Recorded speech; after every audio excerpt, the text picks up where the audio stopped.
एक स्टॉक यहाँ पर सुबह से ही अच्छी तेजी आ रही है और थ्रू द डे आपने एक्शन बढ़ते हुए देखा है, वो है आपके लिए सूला विनयार्ड। जरा इसका चार्ट भी पुल अप करिए। सुबह से ही आपको अच्छे एक्शन में भी रहा है। क्यों आज एक्शन दिख रहा है सूला का स्टॉक? कुछ दिन पहले हमने बात भी करी थी, बट आज जबरदस्त तेजी है, 12% ऊपर इस समय स्टॉक आपको दिखेगा। आइए एक बार नुपुर से जानते हैं। नुपुर बताइए, वापस क्या चल रहा है यहाँ पर?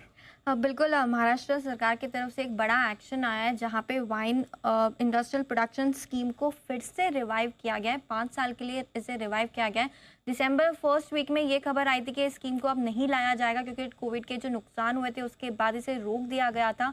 अब लेकिन कल यहाँ पे कैबिनेट की तरफ से अप्रूवल आया है जहाँ पे उनका कहना है कि जो वैट लगता है 20% का, उसमें मिलेगा फिर से रिबेट। 5 साल के लिए इसे रिवाइव किया गया है। इस स्कीम को 2009 में लाया गया था। वाइन प्रोडक्शन को मोटिवेट करने के लिए जो ग्रेप्स महाराष्ट्र में होते हैं उसकी मैन्युफैक्चरिंग, और यहीं पे जो महाराष्ट्र के जो विनयार्ड्स है उन्हें प्रमोट करने के लिए इस स्कीम को लाया गया था। वाइन पर महाराष्ट्र में करीबन 20% का वैट लगाया जाता है। अब उसमें से जो है 16% आपको वापस रिबेट के तौर पे दिया जाएगा, जिसका मतलब ये होता है कि अगर 100 रुपये वैट लगाए तो आपको 80 रुपीज़ वापस मिल जाएंगे।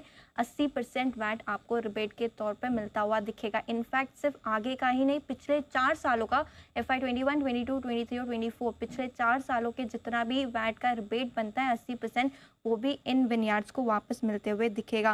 वाइन इंडस्ट्री महाराष्ट्र में ही सबसे बड़ी 1000 करोड़ की इंडस्ट्री में से देखें तो 65% महाराष्ट्र की और 80% भारत की वाइन नासिक में बनाई जाती है।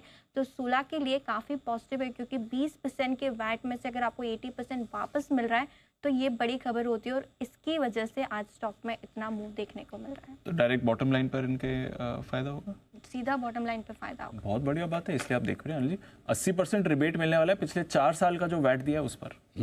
ये कई सारी लिकर कंपनियों के साथ ये होने की तैयारी में, और उसका बड़ा फायदा इनको मिलेगा भी। बिल्कुल, तो वो प्रॉफिटेबिलिटी में जुड़ेगा भी, और बिजनेस तो अच्छा ही है। 31 दिसंबर के अपडेट भी आए थे, और इसी पर बंसल जी से एक टिप्पणी भी ली जाए, राय भी ली जाए और सलाह भी ली जाए। जी बंसल जी। नहीं अनिल जी, मैं एक चीज कहना चाहूंगा। अनिल जी, आज सुबह हमारे वो dear friend music director Jain साहब ने बड़ी अच्छी चीज बोली थी कि आप अनिल जी आईपीओ का विश्लेषण बहुत अच्छा करते हैं, और वो बोल रहे थे कि आपको सुनने के बाद बाकियों का काम भी आसान हो जाता है। तो अनिल जी, जब सूला वाइनयार्ड का आईपीओ आया था ना अनिल जी, तब जो लीडिंग फाइनेंशियल न्यूज़पेपर है उसमें अनिल जी 2 दिन back to back consecutively Anil ji negative views आए थे, इसको अवॉइड करने की राय आई थी।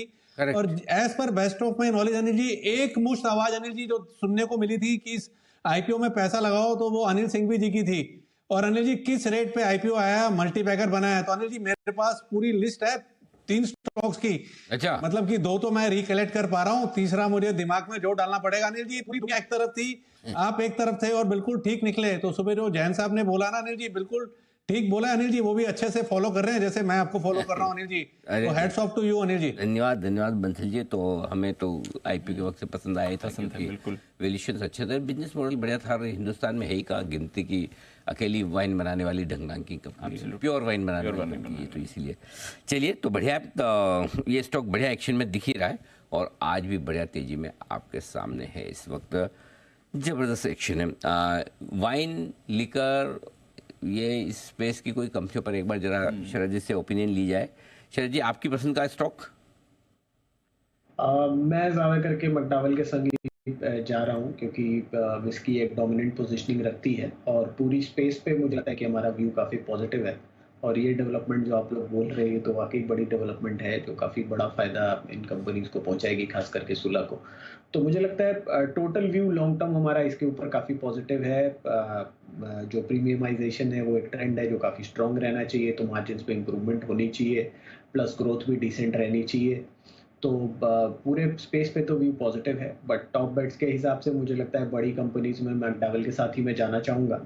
हालांकि वैल्यूएशन कंफर्ट तो बहुत ज़्यादा नहीं है मेरे पास, लेकिन मुझे लगता है लॉन्ग टर्म जिस तरीके का ट्रेंड है उसमें काफ़ी बढ़िया इंप्रूवमेंट आनी चाहिए। छोटी कंपनीज में मुझे लगता है ग्लोबस का कैपेक्स प्रोग्राम काफ़ी अग्रेसिव है, जैसे जैसे वो रोल इन करता है वहाँ से आपको काफ़ी बड़ी इंप्रूवमेंट देखने को मिल सकती है। स्टॉक ऊपर से करेक्ट भी हो गया था डिसेंटली, तो मुझे लगता है सबसे शायद one of the most subdued valuations पे शायद ग्लोबस ही अवेलेबल है, और स्कोप ऑफ री रेटिंग भी काफ़ी स्ट्रॉन्ग है इन टर्म्स ऑफ नंबर्स, जो कैपेक्स के बाद उनके नंबर्स आते हैं। तो छोटे स्टॉक्स में ग्लोबल स्पिरिट्स और बड़े स्टॉक्स में मैकडॉवेल के साथ में जाना चाहूँगा इस स्पेस में।